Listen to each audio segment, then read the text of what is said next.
Allez, je suis chez toi. Ton bouton, là, on voit ta culotte. Hein? C'est du direct. Vous allez à des directs. Pardon, écoute, C'est bien fait. merci, Bon, eh ben, merci Robert. Merci Robert d'être venu chez nous par Amazon. Voilà. Merci l'ICPF, parce que l'ICPF, c'est la mise en contact et puis c'est aussi la retransmission en audio, et ce qui est important pour les filles qui ne peuvent pas se déplacer. Voilà. Donc, c'est la deuxième fois, on ne dit jamais 203, enfin, officiellement, c'est la deuxième fois officiellement sur une conférence, voilà, jamais 203, donc c'est un beau partenariat. Donc, merci, je te laisse. Merci. Merci, vraiment, ça me fait un plaisir d'être de nouveau là. Vous savez que vous pouvez compter sur moi et aussi sur l'ICPF. Moi, je suis très content de voir Élodie, elle est derrière les caméras, elle est aux manettes. Là, elle est très geek, mais ça va, ça fonctionne bien, j'espère. Merci à vous toutes et tous d'être là et puis à tous ceux qui sont derrière la caméra. Ce soir, donc, de nouveau, une présentation d'un sujet qui me semble assez important dans le cancer du sein. Bien sûr qu'il n'y a pas que dans le cancer du sein qu'on utilise des traitements à visée hormonale, de manipulation hormonale, mais dans le cancer du sein, c'est particulièrement important parce qu'on verra que dans de très nombreux cas, 2/3 à 3/4 des cas, les cancers du sein conservent une sensibilité aux hormones féminines, l'œstrogène et la progestérone.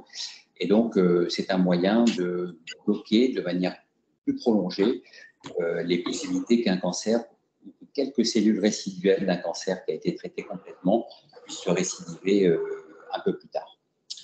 Alors, j'ai essayé de vous refaire un petit peu une présentation sur aussi ce qu'était le cancer. D'abord, le sein lui-même. C'est donc, comme je disais, un organe extrêmement important, à la fois pour la maternité et la fertilité, mais bien sûr aussi pour tout ce qu'il apporte de délicatesse et de beauté aux femmes. Et alors que par opposition, eh bien, c'est l'organe qui est le plus souvent touché par le cancer chez la femme.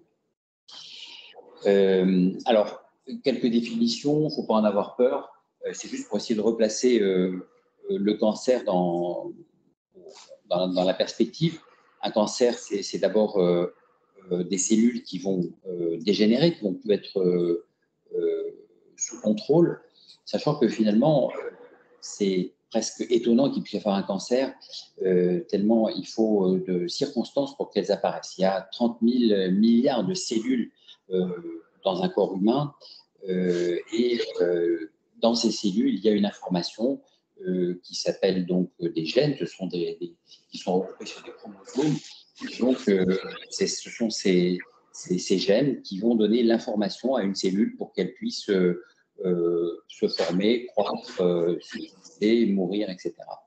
Et il se trouve que ces gènes peuvent de temps en temps muter. Il peut y avoir des anomalies, des mutations qui sont, on dit, héréditaires, transmissibles, de prédisposition. Et puis, il y a d'autres mutations qui vont apparaître pour des raisons qu'on ne connaît pas très bien, sous l'effet, par exemple, de l'environnement. Ça peut être les rayonnements puissants, ça peut être le soleil, par exemple, pour ce qui est du mélanome.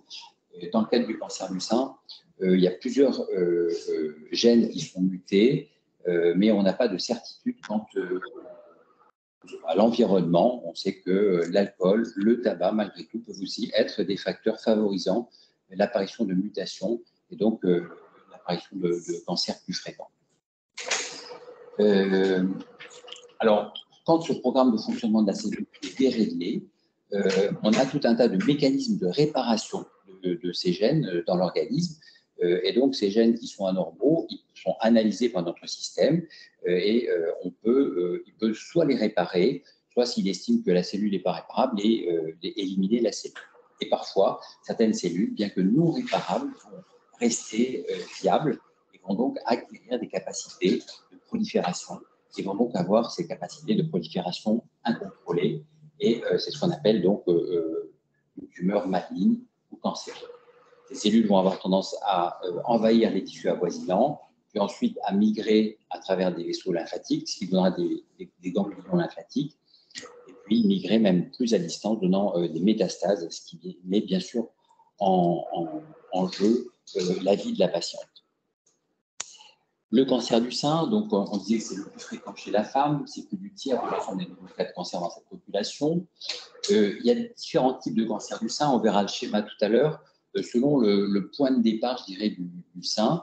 Il y a des cancers qui sont tout à fait rarissimes parce qu'ils démarrent non pas de la glande mammaire elle-même, mais du tissu de soutien, ça s'appelle des sarcomes, c'est rare, on n'en parlera pas ici. Par contre, il y a d'autres cancers qui démarrent vraiment de la structure cancéreuse. Et la glande mammaire, elle est formée de lobules qui fabriquent le lait, et ces lobules vont ensuite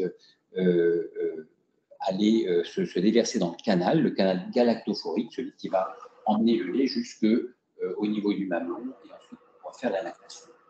Donc ça, c'est selon l'origine dans le sein, selon l'expression ou pas de récepteurs hormonaux, donc notamment ces récepteurs HER, récepteur aux œstrogènes ou à la progestérone, et un troisième récepteur qu'on appelle HER2, qui est un récepteur qui est maintenant connu depuis presque une vingtaine d'années, qui a entraîné une révolution parce que c'est à peu près 15% seulement des cancers du sein qui expriment ce récepteur.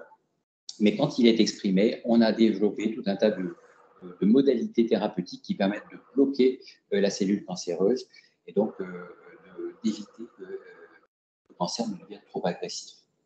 Parfois, on a des cancers qui, eux, n'ont aucun de ces trois récepteurs principaux. On appelle ces cancers des cancers triple négatifs. C'est l'analyse un petit peu poussée en biologie moléculaire des cancers, un certain nombre de cancers du sein, qui a permis de déterminer ce sous-type de cancer du sein particulièrement agressif dès sa découverte.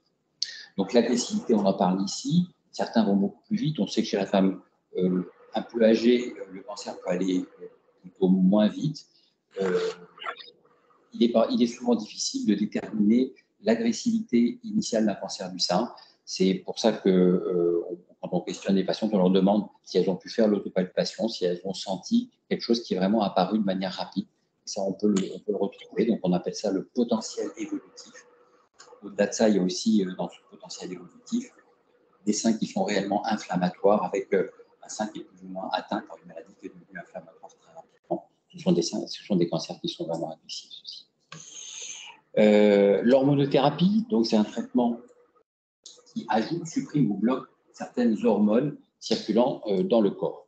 Alors, ces hormones, c'est quoi? Ce sont des substances chimiques qui sont fabriquées par des glandes endocrines ou par des groupes de cellules, des capacités endocrines, et qui vont agir spécifiquement sur le fonctionnement d'un organe. Ces hormones, pardon, sont déjà présentes, bien sûr, dès les premiers stades de l'embryogenèse, et vont permettre la fabrication, entre guillemets, du bébé de manière par exemple, formée par la thyroïde, de tissus, notamment musculaires, digestifs ou cardiaques. Au cancer du sein, on a dit que 2 tiers des cancers du sein étaient hormonosensibles, car ils ont conservé ces récepteurs hormonaux, et donc on va utiliser une hormonothérapie spécifique, soit à un stade précoce pour éviter la récidive, ou en première natale, pour une visite curative, quand il y a vraiment rien de cancer, soit à un stade plus avancé de la maladie, quand la maladie a déjà donné des métastases, et donc dans une visée palliative. La ménopause, c'est l'arrêt définitif du fonctionnement des ovaires, qui entraîne donc l'arrêt des règles. Elle peut être naturelle, ou bien elle peut survenir suite à un traitement médicamenteux ou plutôt définitif chirurgical, notamment, ou radiothérapique si on fait une irradiation des ovaires. Alors, les fonctions du sein, ce dont on parlait ici, ce sont ces lobules, débouchés sur le canal galactophorique, arriver au mamelon. Il y a une quinzaine à une vingtaine de compartiments par sein. Chacun va à une fonction à une place spécifique, mais le cancer, lui, il ne va pas s'arrêter forcément aux séparations naturelles, il va pouvoir s'étendre dans les différents compartiments du sein. Alors, les fonctions du sein, c'est ce petit schéma-là qui me semblait intéressant. On a ici le cerveau avec l'hypothalamus, l'hypophyse, et vont sécréter une hormone qui s'appelle la LHRH. C'est une hormone qui va venir stimuler de l'hypothalamus et qui elle-même va sécréter des gonadotrophies, FSH et LH, qui vont agir sur l'ovaire.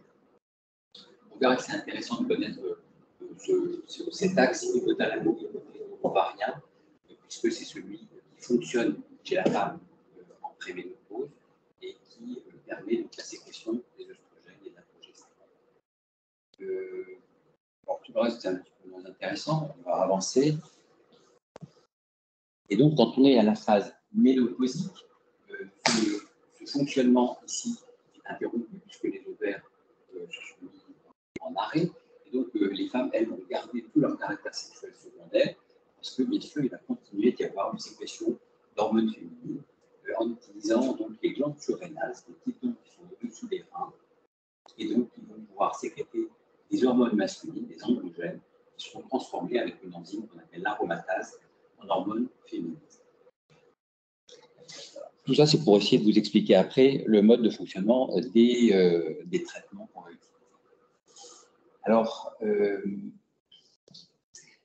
pour certains types de cancers, on l'a dit, le cancer du sein, le cancer de la prostate par exemple, les cellules vont bénéficier de la présence des hormones naturelles pour proliférer et donner éventuellement des métastases. Donc cette l'hormonothérapie va donc faire partie, au même titre que des autres traitements, la chirurgie, la chimiothérapie, la radiothérapie. Elle va faire partie donc, des traitements classiques. C'est d'ailleurs un traitement qu'on utilise depuis de très nombreuses années. Le premier papier, je crois que c'est 1896, une hormonothérapie a été utilisée dans le cadre d'avancées du sein qui était extrêmement avancé et qui a donné des résultats très spectaculaires. L'hormonothérapie ne détruit pas les cellules cancéreuses, elle agit donc en réduisant simplement la disponibilité des hormones de croissance. Elle agit sur l'ensemble du corps. Ce sont des traitements qui le plus souvent se prennent par voie orale. Il y en a un d'entre eux seulement qui se fait par voie intramusculaire. Et donc, on verra que chaque médicament a sa place en fonction du stade de la maladie. Donc voilà, c'est une thérapie ciblée, c'est ce que je parlais tout à l'heure, ça a été utilisé dès le 19e siècle.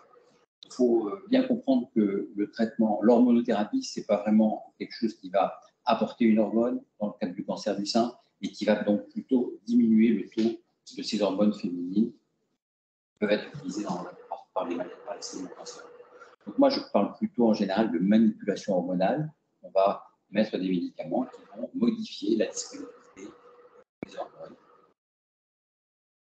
qui circulent dans l'organisme. C'est donc une thérapie ciblée dans le sens où, si on n'a pas les récepteurs hormonaux, ça ne sert à rien de mettre cette thérapie ciblée.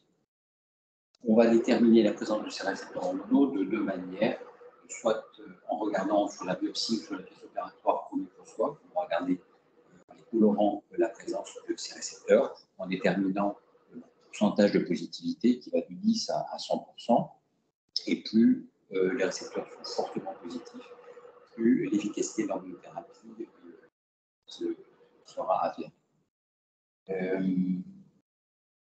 La deuxième façon de vérifier que ces récepteurs hormonaux sont présents, c'est par la biologie moléculaire. C'est un petit peu plus compliqué, mais ça permet de vérifier que le récepteur hormonal, qui est une protéine, a bien été fabriqué par un récepteur, par un gène, pardon. Et donc, on va analyser ce gène qui fabrique le récepteur.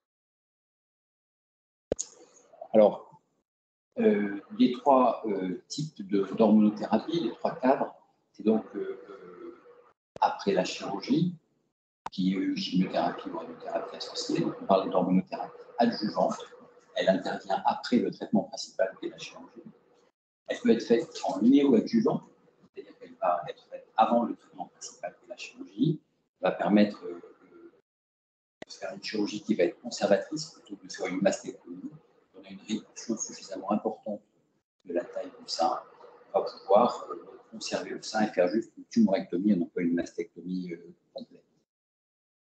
Dans d'autres cas, on va aussi l'utiliser parce que la patiente présente un état général qui est trop altéré et la chirurgie peut être délétère à faire d'emblée. Donc, on préfère attendre un petit peu, réduire prédire la taille de la tumeur et de faire une opération que quand la patiente a pu être reconditionnée.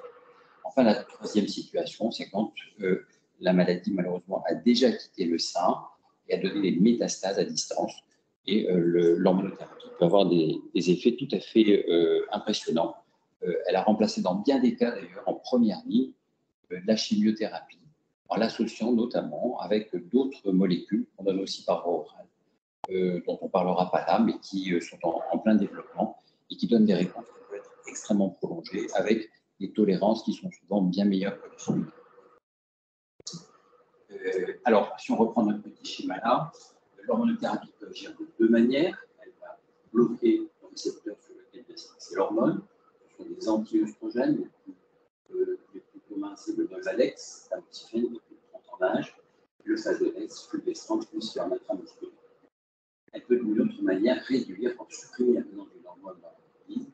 Ce sont des anti-aromatases, celles qui vont bloquer l'enzyme qui transforme les hormones masculines en hormones féminines. Les trois qu'on connaît en France, ce sont Arimidex, Femara et Aromazine. Et puis, les autres moyens, qui sont des moyens radicaux pour ce qui est de la castration chirurgicale et de la radiothérapie, ou des moyens qui sont temporaires. On peut utiliser la castration chimique en utilisant le blocage de cette voie hypothalamo, hypophyso-ovarienne, en utilisant des médicaments qui vont surstimuler cette voie, les agonistes de la LHRH, qui vont donc déséquilibrer la sécrétion ovarienne et diminuer la disponibilité des hormones féminines. Est-ce qu'il y a des questions pour le moment? Non. C'est Arimidex, Non. Oui. Moi, c'est le... Ok. Alors, donc les premiers, les anti-œstrogènes, on appelle ça des CERN, ce sont des médicaments plutôt modulateurs. Ils vont entrer en compétition avec les œstrogènes sur les cellules cancéreuses. Ils vont donc prendre leur place. Pour ceux qui sont utilisés dans le cancer du sein, c'est surtout le tamoxifène et accessoirement le fluorimifène. Ce sont des comprimés qui sont pris en une prise par jour, qui en général pour une période d'au moins 5 ans. Quand la femme est pas très loin de cette période de ménopause, il peut être pris pendant 1 ou 2 ans et être lié par le deuxième type de médicament qu'on donne à la ménopause et qu'on va voir juste après. Il est plutôt bien toléré. L'intérêt de ce médicament tamoxifène, c'est qu'il a deux types d'effets. Il a des effets antagonistes qu'on recherche au niveau des seins, c'est-à-dire qu'il va empêcher les hormones féminines de venir stimuler les cellules qui ne seraient pas encore dégénérées mais qui auraient des velléités de se transformer. Donc ça empêche la maladie de récidiver. Ils vont avoir un effet agoniste au niveau des os et au niveau des vaisseaux. Ce qui est important parce que chez la femme, avant la ménopause, elle a quelque part un peu plus de chances que l'homme. Elle est un peu plus protégée au plan vasculaire et osseux grâce à ces hormones féminines. Donc le tamoxifène est intéressant parce qu'il va faire l'effet qu'on recherche au niveau des seins. Il va quand même protéger le capital osseux et empêcher donc, les complications cardiovasculaires qui sont moins fréquentes chez la femme en période préménopausique par rapport à l'homme. Il y a cependant un effet qui, lui, doit être bien connu, c'est l'effet qu'il peut y avoir, l'effet agoniste au niveau de la matrice, au niveau de l'endomètre. Il peut y avoir un épaississement de l'endomètre. Donc, il va falloir surveiller très régulièrement, au moins une fois par an, cet endomètre, notamment par une échographie endovaginale, pour vérifier si l'épaississement n'est pas trop important. Et à ce moment-là, si vraiment l'épaississement est important et se confirme, il faut arrêter ce tamoxifène et éventuellement faire un curetage pour être sûr qu'il n'y a pas un début de transformation cancéreuse au niveau de l'utérus. Les effets secondaires, ils sont tous marqués là. Les plus fréquents sont les bouffées de chaleur, les règlements du cycle menstruel chez la femme non ménopausée. Les règles peuvent être irrégulières. Il ne peut pas y avoir de règles, ça peut être piégeant, puisque ce n'est bien sûr pas un médicament contraceptif. Donc, même si la femme n'a plus de règles, il faut qu'elle se méfie d'utiliser un moyen de contraception mécanique. Il peut y avoir des kystes de l'ovaire, des anomalies d'endomètre, on en a parlé, une prise de poids, il faut aussi le dire à la patiente, c'est plutôt en fait être une ménopause artificielle qui peut entraîner cette prise de poids, il faut aussi la prévenir. Il y a des douleurs vaginales qui sont. Les douleurs articulaires sont plutôt l'apanage de l'autre type d'hormonothérapie, des chutes de cheveux, déjà des traîneurs. Nous, L'autre effet secondaire dont il faut se méfier, c'est la formation de caillots au niveau vasculaire, notamment veineux. Et chez les femmes qui ont un traitement par tamoxifène, il faut bien leur dire, quand elles ont un risque de thromboembolie élevé, comme par exemple une chirurgie ou un voyage, d'arrêter 8 à 10 jours avant le traitement par tamoxifène, de façon à ne pas augmenter le risque de phlébite. Alors ça, c'est des fiches qui sont, bon, il y a beaucoup de choses et ce n'est pas visible, c'est des fiches qui sont disponibles pour les patients, il y a aussi des fiches pour les médecins, c'est des fiches pour les patients. Ce sont des homélites, ce sont des structures en métropole qui ont créé ces fiches d'information sur un tas de thérapies orales, des thérapies qui sont le plus souvent des thérapies ciblées. Il y a aussi des fiches pour les chimiothérapies orales. Leur intérêt, c'est que si on les regarde bien, il faut prendre le temps avec la patiente de toutes les analyser, et notamment ici, un paragraphe qui concerne toutes les contre-indications d'association et les modifications de l'absorption du médicament, notamment par exemple avec des traitements rencontrés dans la liste de vente, l'hypertuis ou même la prise d'antidépresseurs. Voilà, donc il faut se méfier quand on a ce type de médicament pour qu'il garde toute son efficacité. Il faut bien faire attention qu'il n'y ait pas des interactions qui vont diminuer ou parfois augmenter leur activité, et notamment des médicaments de phytothérapie. On a l'impression que les effets secondaires vont être très limités, mais en réalité, ils vont être limités parce que l'activité va être diminuée. Donc, faire bien attention à toutes ces interactions potentielles avec ce médicament. Alors, le deuxième grand type d'anti-œstrogène, on appelle ça des sélectifs œstrogènes, c'est pas une dégradation, c'est pas une modulation, là, pour le coup, c'est une dégradation du récepteur. Donc, au lieu d'être modulé, il va être dégradé, il ne va plus être présent à la surface de la cellule. Et donc, les œstrogènes vont plus avoir de récepteur et vont donc pas pouvoir donner de signalisation dans une cellule en vue de sa transformation ou de sa croissance. Donc, celui qu'on a en France, c'est le fulvestrant, Faslodex, un médicament qui est déjà plus d'une dizaine d'années, qui est bien connu aussi. Celui-ci, à la différence du tamoxifène, on ne le donne que en période, phase avancée de la maladie, ou métastatique. On ne le donne pas à un stade localisé. C'est une injection intramusculaire, une dose de charge au premier jour et au 15e jour. C'est une injection qui peut faire un peu mal, donc on utilise éventuellement des timbres à mettre sur les zones où l'infirmière va faire l'injection intramusculaire, timbre d'EMLA, qui évite un petit peu ce désagrément. Après, c'est une injection par mois dans chaque fesse, et c'est un traitement qui peut être donné de manière très prolongée, vraiment très efficace. Le troisième type de traitement, ce sont donc ces inhibiteurs de l'aromatase. Ils empêchent la transformation des hormones masculines en hormones féminines. Ils sont prescrits uniquement chez la femme ménopausée. Et depuis quelques années maintenant, ils sont aussi utilisés chez la femme préménopausée, puisqu'on a vu qu'on peut créer une ménopause artificielle chez la femme préménopausée en bloquant l'axe hypothalamo-hypophyso-ovarien, en utilisant donc des médicaments qu'on va voir dans la diapositive. Les trois médicaments, donc létrozole, anastrozole et xénistane, il y a un petit peu des discussions pour savoir si on peut utiliser le générique plutôt que le princeps. En général, pour ce qui est de l'hormonothérapie, je préfère toujours que le princeps, le médicament, donc les noms, c'est celui-là, c'est le Femara, celui-ci, c'est Ariodex, celui-ci, c'est Aromazine. Il est préférable, à mon avis, d'utiliser les princeps parce qu'il peut y avoir des modifications d'activité avec les génériques. Les effets secondaires de ces anti-aromatases, ils sont un peu plus fréquents. Sécheresse vaginale, des bouffées de chaleur, les douleurs articulaires sont en premier plan. Il y a un phénomène de tolérance qui s'installe avec ces médicaments. Il faut essayer de rassurer les patients, leur expliquer que c'est quelque chose qui est très fréquent et qui va régresser avec le temps. Il y a tout un tas de petits moyens. On peut arrêter le médicament pendant quelques semaines, le prendre un jour sur deux, le prendre plutôt le soir, éventuellement donner bien sûr des médicaments antalgiques. Et on doit pouvoir arriver à avancer avec un des trois médicaments. Ils n'ont pas tout à fait tous le même effet, les mêmes effets secondaires. Donc on peut faire une rotation de ces médicaments. Parce qu'il est vraiment important pour ces patients d'avoir ce traitement anti-hormonal. C'est un traitement qui va réduire de manière très importante le risque de récidive. L'effet secondaire aussi à noter en culture articulaire, c'est l'ostéoporose, donc décalcification osseuse, disons.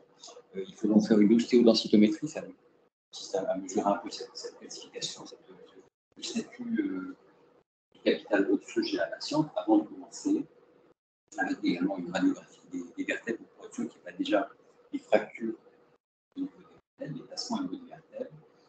Et ensuite, on fera très régulièrement cette ostéodensitométrie pour voir si elle ne se réduit pas de manière trop importante et s'il n'est pas nécessaire à ce moment-là de mettre un traitement qui va compenser cette perte osseuse. Ça peut être du calcium, de la vitamine D quand il y a une ostéopénie, et puis ensuite des médicaments anti-résorptifs osseux qui vont recréer vont recalcifier quelque part les os si l'ostéoporose est avérée. Alors, ensuite, donc là, c'est les mêmes fiches que tout à l'heure. Là aussi, il y a tout un chapitre d'interaction assez important à lire. Et puis des conseils concernant les effets secondaires et les mesures à prendre au domicile. Le dernier type de manipulation hormonale dans le cancer du sein, c'est l'analogue de la LHRH qui bloque l'axe hypothalamo-hypophyse-ovarien, crée donc en fait une ménopause avec des symptômes bien sûr qui nous sont associés malheureusement. On les utilise donc uniquement chez les femmes non ménopausées, ça induit une sorte de castration chimique. Les indications, c'est dans le cancer du sein métastatique hormonodépendant. Et puis, chez certaines patients non métastatiques, ont des risques importants de récidive.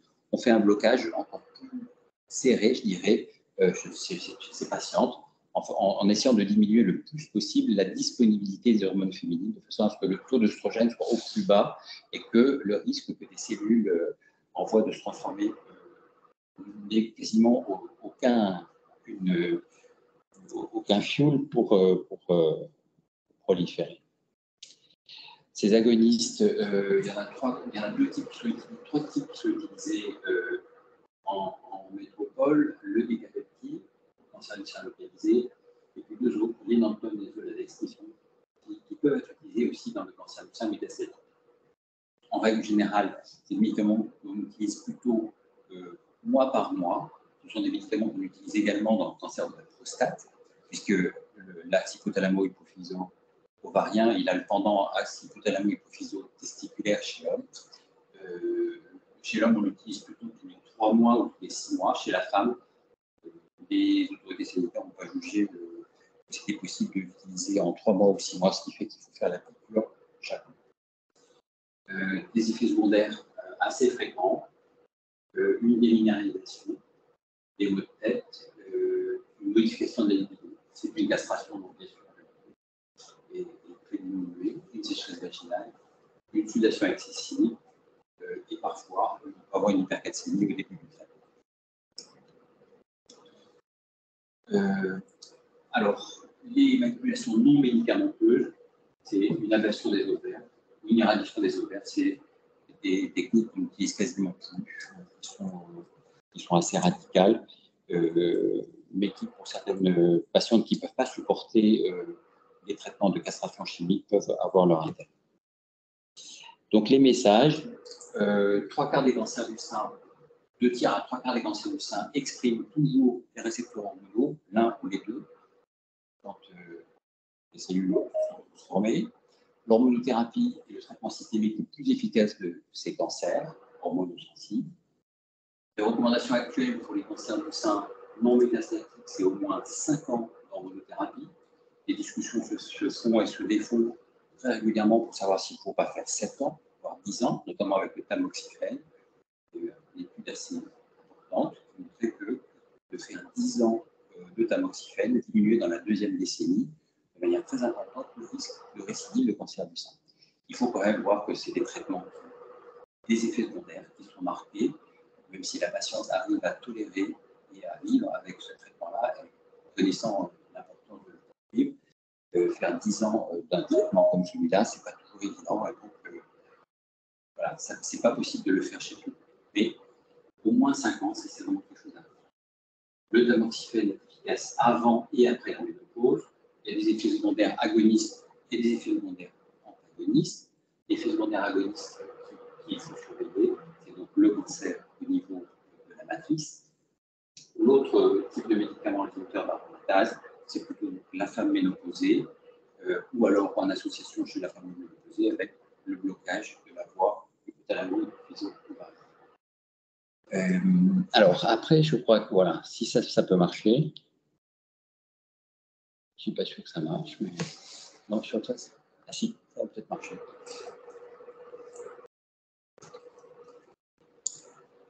Est-ce que chez toi ça marche?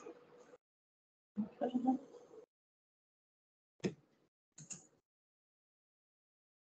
marche pas.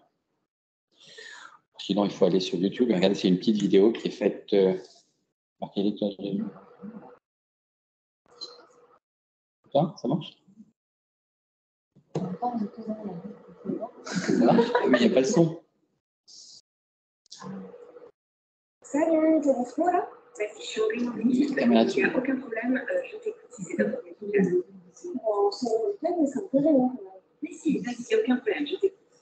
Ok, bah, depuis que j'ai commencé la thérapie, le prix qu'il y en a tout le temps.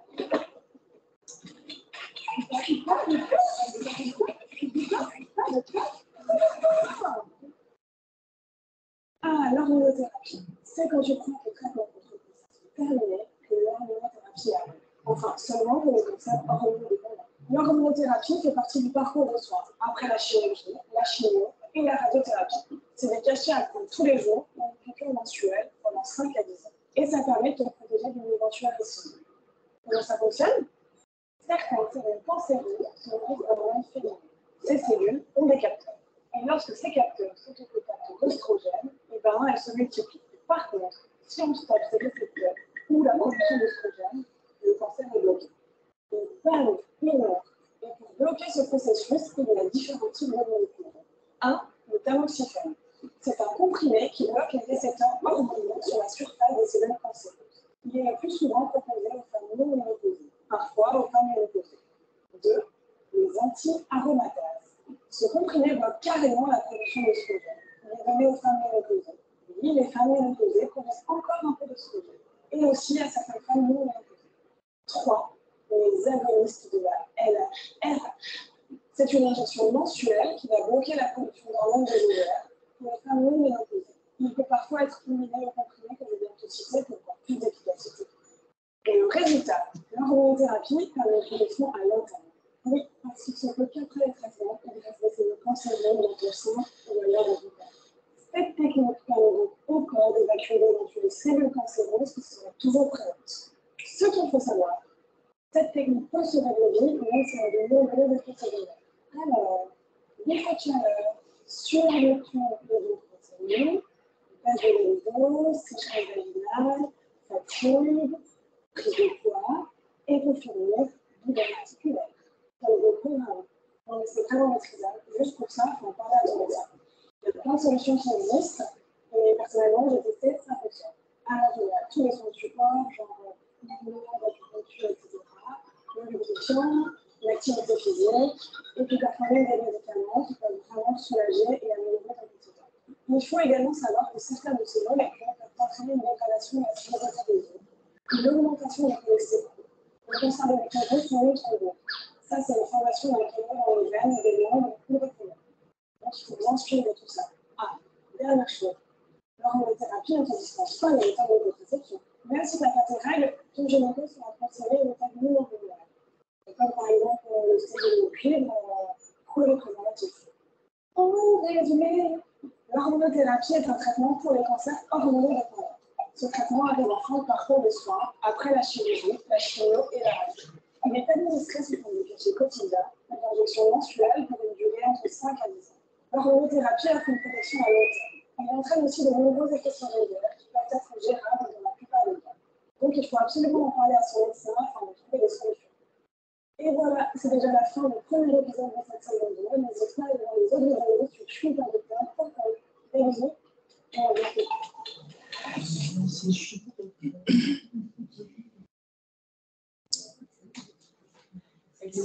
Là, un bon résumé. C'est sur l'hormonothérapie. D'accord. Et moi. Il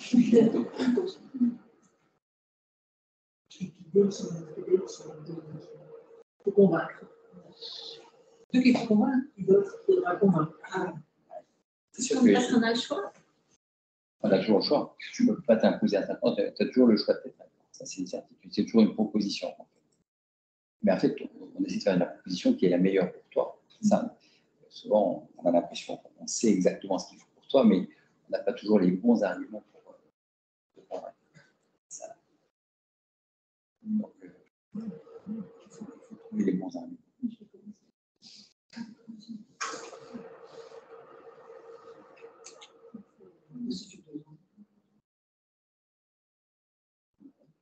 Pas de questions? J'ai une question qui est peut-être, je sais pas si... Est-ce que ça arrive qu'on mette sous hormonothérapie des patientes à récepteur négatif? C'est une thérapie ciblée. Donc, si tu n'as pas le récepteur, c'est ça. Il n'y a pas... Ouais, on peut toujours se poser la question. C'est pour ça que je te dis, des fois, on peut analyser de deux façons les récepteurs hormonaux, soit en immunohistochimie, tu les colores, tu les marques, tu les vois au microscope, ou en biologie moléculaire. Et des fois, on a à peu près 10 à 15%, donc ça s'appelle les signatures moléculaires quand tu fais en biologie moléculaire. Tu as 10 à 15% de discordance avec l'immunohistochimie. C'est-à-dire que tu vas, dans 10 à 15%, voir que les récepteurs, ils ne correspondent pas à un gène activé qui va fabriquer les récepteurs hormonaux. Et puis, vice-versa. Ça va être négatif en immunohistochimie, mais positif en biologie moléculaire. Donc, c'est important de le faire. On ne fait peut-être pas suffisamment de biologie de ces signatures moléculaires pour voir quel est vraiment l'armement enzymatique, l'armement réel de la cellule cancéreuse. Là, on regarde juste la partie émergée de l'iceberg. On dit, voilà, il y a les yeux bleus, donc il y a les deux gènes, mais quand les yeux sont marrons, tu peux avoir un bleu et un marron. Donc là, aller analyser les gènes pour fabriquer ces récepteurs, c'est très important. Peut-être que dans l'avenir, les coûts baisseront et on le fera plus systématiquement parce qu'il y a quand même assez souvent des discordances qui permettraient de faire un traitement. Alors, ça peut être hormonal, mais ça peut aussi être un traitement pour le troisième récepteur dont on a un petit peu parlé, l'HER2, où là aussi, tu as des discordances entre négativité en immunohistochimie et positivité en biologie. Un commentaire. Dans les cancers du sein métastatiques, il arrive que les métastases expriment des récepteurs que la tumeur primitive n'exprimait pas. Et ça se voit très bien en TEP avec le TEP-afluoroestradiol. On a développé en métropole aussi au Canada. Je travaille là-dessus quand j'étais en métropole. On aura peut-être ça demain quand on aura notre cyclotron, il arrive, c'est ça le truc. Mais on voit des expressions assez étonnantes où la tumeur était négative et ces métastases, notamment osseuses, deviennent. Parce qu'on dit qu'on peut directement imager des cibles moléculaires avec le TEP et on voit qu'il y a des métastases osseuses qui expriment le récepteur aux oestrogènes. Donc, il y a une discordance, en fait. C'est important. Ce que ça veut dire, c'est que la tumeur est totalement hétérogène. Il y a plusieurs contingents dedans. Et tu vois, le contingent principal, quand tu vas faire une biopsie, c'est un tout petit échantillon. Donc, c'est pour ça que moi, je demande souvent à ce qu'on recontrôle sur pièce, parce que la pièce opératoire, tu vas faire beaucoup plus de coupes. Et là, tu vas découvrir qu'il y a un contingent où il y a ces récepteurs-là. Et comme c'est un contingent qui est sensible, c'est quand même dommage de le laisser passer. Parfois, c'est un contingent avec HER2, donc qui est agressif en soi, alors que c'était négatif sur la biopsie. Là aussi, il faut prendre celui qui est le plus méchant, ou qui est le plus possible pour lequel on peut utiliser une manipulation. Donc, je pense que quand tu auras des TEP au récepteur marqué, ça sera génial. Le kit est commercialisé en plus pour la fluoroestradiol maintenant, donc il suffit d'avoir. Enfin, le cyclotron qu'on a acheté, c'est un espresso en fait. Il produit le fluor qui sert à faire de la lumière, et après tu mets une cassette devant comme une capsule, qui permet de reconstituer la molécule dont tu veux te servir pour faire l'image. Donc maintenant, il y a des cassettes pour le fluoroestradiol. Les indications, il n'y en a pas beaucoup. Donc ça coûte un petit peu cher. Ça coûte cher. Tiens, le cyclotron pour faire un patient, là, on fait 15 patients qui ont des déchets pour le tir. Donc c'est une question de. Alors, il faut regrouper les patients. Je pense que c'est un élément certainement de développement. Dans le cancer de la prostate, par exemple, c'est intéressant de voir qu'on peut utiliser justement cette positivité récepteur. On fait un TEP scanner avec une molécule qui s'appelle le PSMA, qui est en fait le PSA membranaire. Le PSA, c'est ce qui est exprimé par les cellules cancéreuses de prostate. Ce PSA membranaire, quand il est présent sur les cellules cancéreuses, on va pouvoir utiliser des molécules lequel on aura mis un radionucléide qui va faire une irradiation interne vectorisée. Donc, le fait qu'il y ait, si je le dis bien, la première des thérapies ciblées, c'est le traitement hormonal, le traitement anti-hormonal. Donc, peut-être qu'un jour, on utilisera des récepteurs comme ça, des molécules qui viendront se fixer sur les récepteurs hormonaux, avec une petite molécule de radionucléide qui va entraîner une radiothérapie interne. On fait ça déjà avec d'autres molécules, qui nous parler du samarium, qui donnent des effets secondaires qui sont terribles. Là, ils ne sont pas vraiment ciblés. Là, ils vont sur l'os un peu de partout. Donc, ce dont parle Robert, c'est le fait de voir la biologie moléculaire. C'est vraiment là-dessus que s'appuie maintenant la cancérologie. Identifier des cibles dans les cellules tumorales, ça ouvre la voie à toutes ces thérapies qu'on appelle ciblées, puisqu'il est ciblé ces cibles présentes à l'extérieur, ou dans la cellule. Les récepteurs hormonaux, ils sont généralement intranucléaires. Le PSMA pour la prostate, ça arrive, puisqu'on met ça en place à la fin de l'année. Ça, c'est une réalité. Donc, ce dont je vous parle pour le fibroestradiol, ça sera aussi une réalité rapide. Dès qu'on aura le cyclotron, François Bâtiment, c'est un peu plus.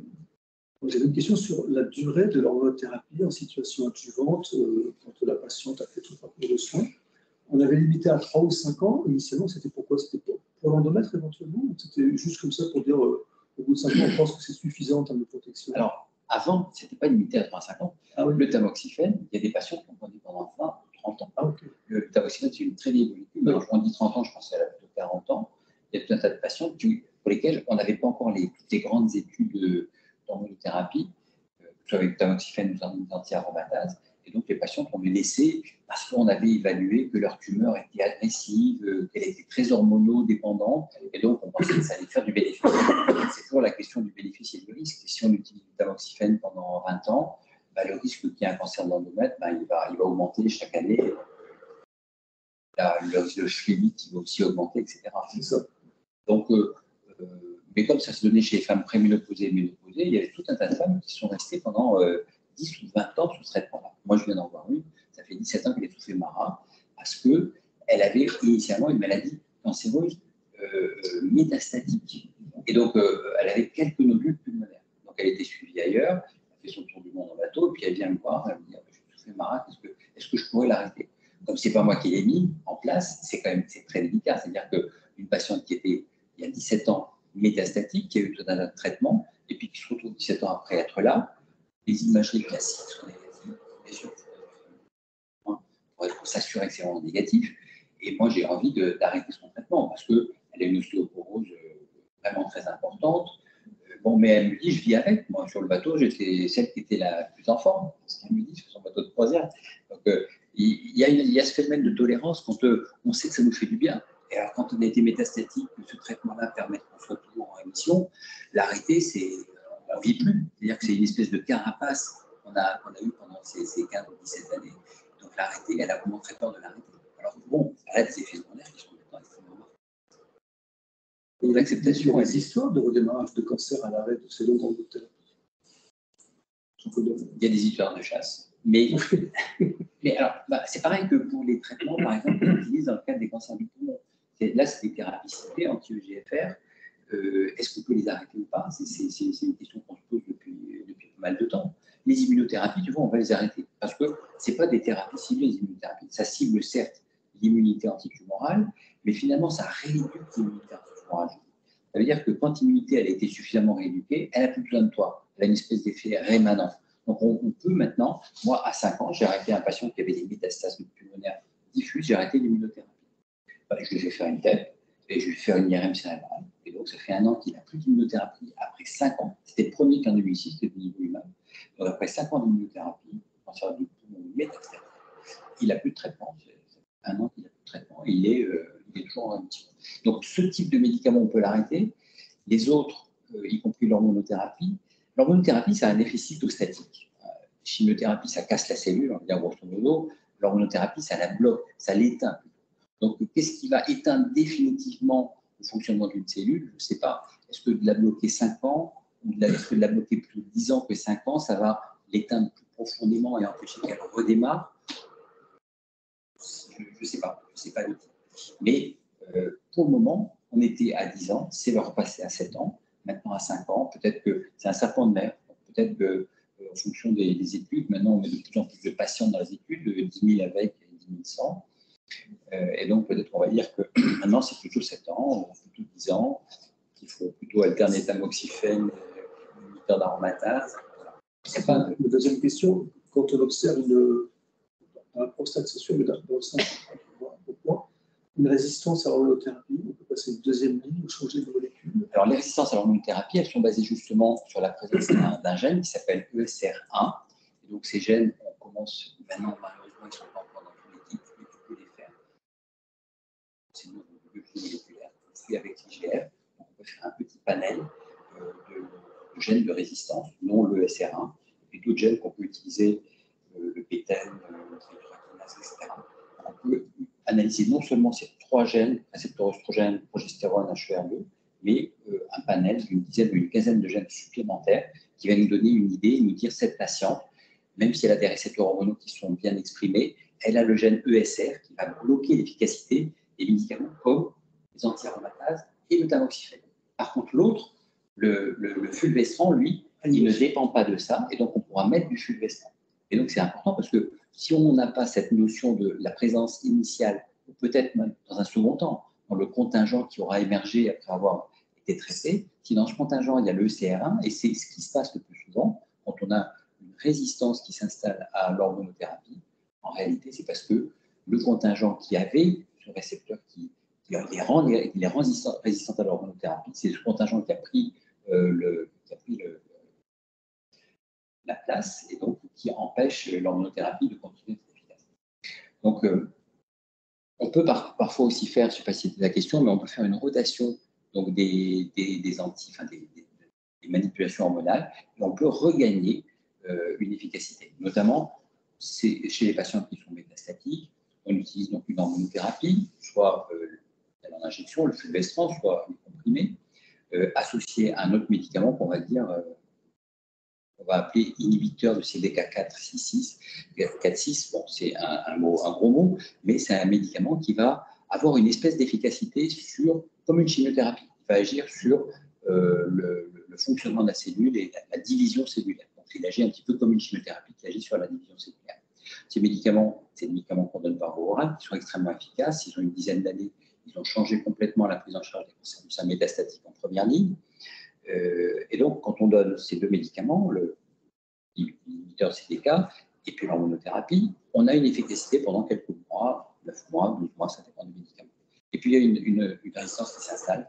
De changer l'hormonothérapie peut redonner plusieurs mois d'efficacité. Effectivement, l'hormonothérapie, on peut faire une espèce de rotation pour gagner du temps avec un contrôle de la maladie. Et quand l'effet thérapeutique s'est épuisé, on repassait par une chimiothérapie pour redonner une nouvelle sensibilité hormonale. Il y avait d'autres récepteurs qu'on a justement essayé de faire dans ce panel, notamment le récepteur PI3 kinase. Et donc là aussi, il y a des médicaments qui sont par voie orale, un médicament qui s'appelle l'alpélisib. Malheureusement, ce n'est pas comme l'inhibiteur de CDK, il est de tolérance bien moins bonne, et donc il a beaucoup d'effets secondaires, il est très efficace, mais quand il y a, et c'est le cas très souvent, c'est cette mutation de PI3 kinase, quand il y a cette mutation-là, l'alpélisib, ce nouveau médicament est très efficace, mais avec beaucoup d'effets secondaires. Donc, il a été mis de côté. Il s'appelle Piqray, il n'a pas eu l'AMM, il est encore utilisé. On attend finalement là que l'industrie fasse un peu d'effort et utilise cette mutation PI3 kinase en mettant un nouveau médicament qui marchera peut-être mieux au plan tridimensionnel, avec moins d'effets secondaires. Donc, il y a plein de choses à faire. Il y a tous les récepteurs, on les découvre, sur les cellules cancéreuses, on les découvre. Il y a eu quelque chose d'extrêmement, quelque chose de génial dans le cadre du cancer bronchique, du cancer du poumon, puisqu'en France, on avait mis en place ces plateformes de biologie moléculaire qui ont permis de faire une analyse extrêmement large des cancers du poumon, presque exhaustive en métropole, et qui ont permis donc de mettre au point, d'abord de déterminer quelles étaient les mutations drivers, les mutations qui conduisaient les tumeurs dans le cadre du cancer du poumon, du cancer glandulaire, l'adénocarcinome, et donc de dire, voilà, cette tumeur, dans 15 ou 20% des cas, elle a une mutation qui va la rendre extrêmement sensible à un traitement qui s'appelle un anti-EGFR. Tagrisso, en ce moment, c'est celui qui marche le mieux, c'est la 3e génération, les autres marchaient plutôt moins bien.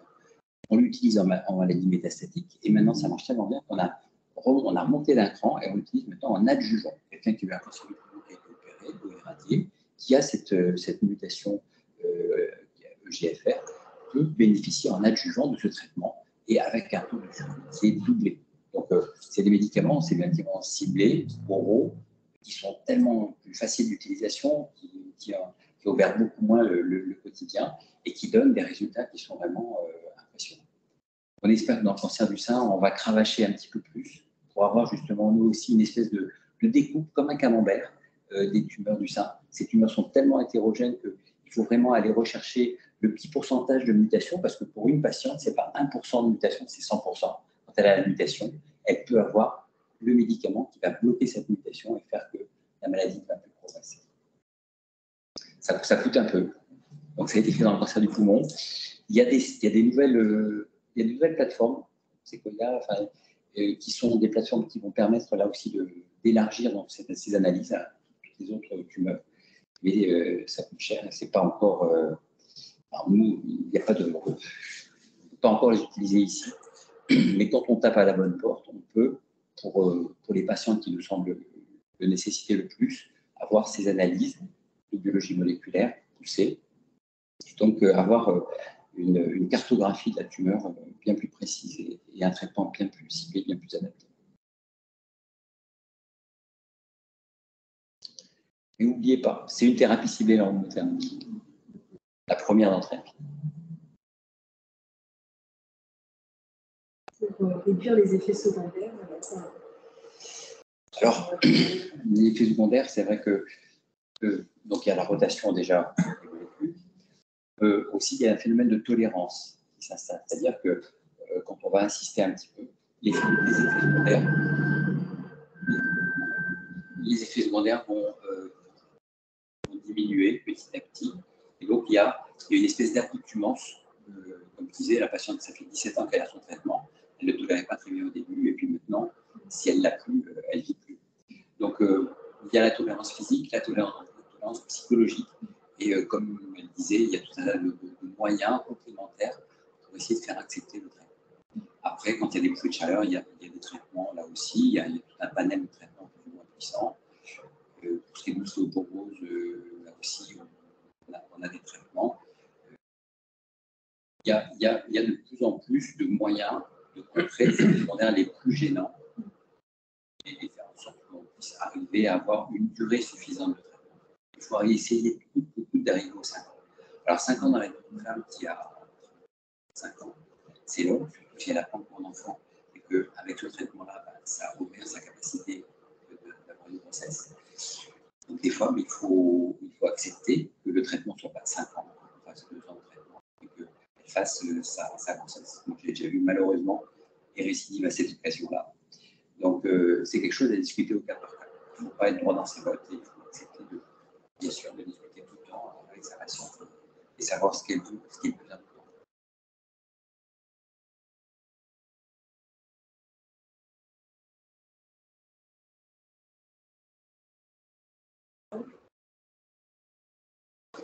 Et puis, vous pouvez poster sur la page. Il faut que tu filmes. J'ai demandé l'autorisation d'être.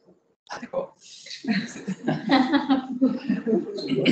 Vous êtes d'accord pour être filmé? Non. Pas forcément, c'est comme ça. Ok. Et sinon, on a ton adresse. Ah.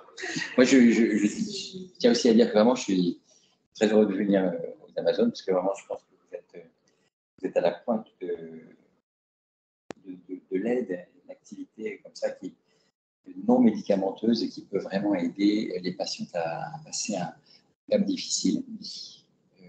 Un tas de raisons. D'abord, parce qu'il y a cette cohésion, cette chaleur humaine, et puis parce que vous faites des propositions qui sont vraiment adaptées à la maladie. Souvent parce que justement, vous savez ce que c'est. Et on parlait tout à l'heure des patients experts, je pense que c'est quelque chose vraiment à développer. parce qu'on peut plus facilement expliquer quand on est passé par là, avec des mots qui sont souvent plus simples, des petits trucs que le médecin ne va pas forcément savoir dire comme ça immédiatement et qui permettent vraiment d'avancer. Merci beaucoup. On a beaucoup de chance. On a beaucoup de chance de vous avoir. Hein. C'est de venir avec nous. Merci aussi à l'ICPF. Hein. Merci de nous aider à avoir des intervenants de qualité. Et c'est la répétition qui est importante. Hein. Nous, au Faré, c'est une des zones de passage. Les personnes qui sont là aujourd'hui ne sont pas les mêmes que l'année prochaine dont on fera la conférence. Donc, c'est important de la refaire. Un cadre des conférences qui sont très importantes.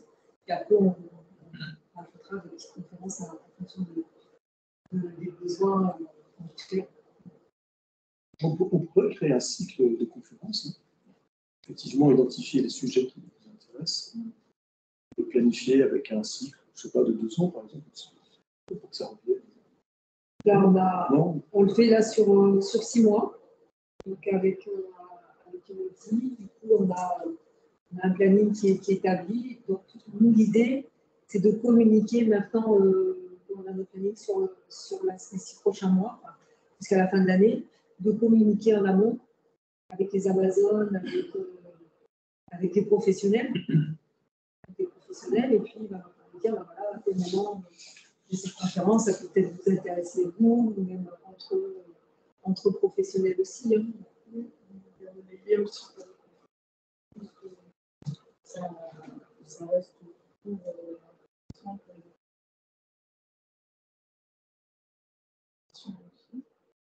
et puis après, on va voir dans 6 mois, parce qu'il y aura le visage des Amazones était un sujet peut-être qu'il faudra refaire et proposer.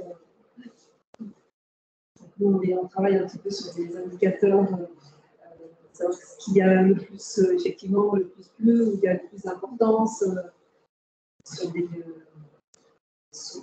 questionnaires. Hein, en fait.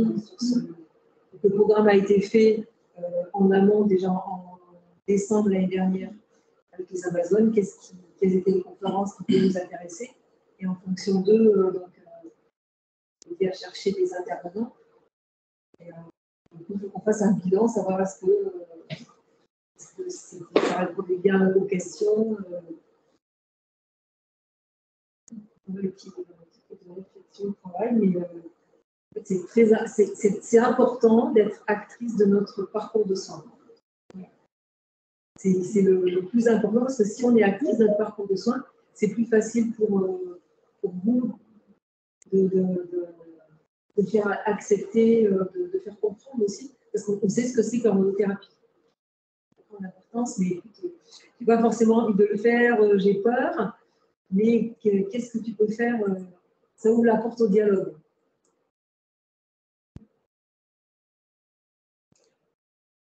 Il ne faut pas que ce soit descendant. Descendant, voilà. Prenez votre comprimé. C'était comme ça un petit peu avant. Voilà. Si vous ne prenez pas votre comprimé, On vous laisse. vous laisse, c'est ça. On ne laisse jamais personne sur le bord de la route. Jamais. On trouve toujours des solutions. Ben, merci beaucoup. Merci et puis à très bientôt.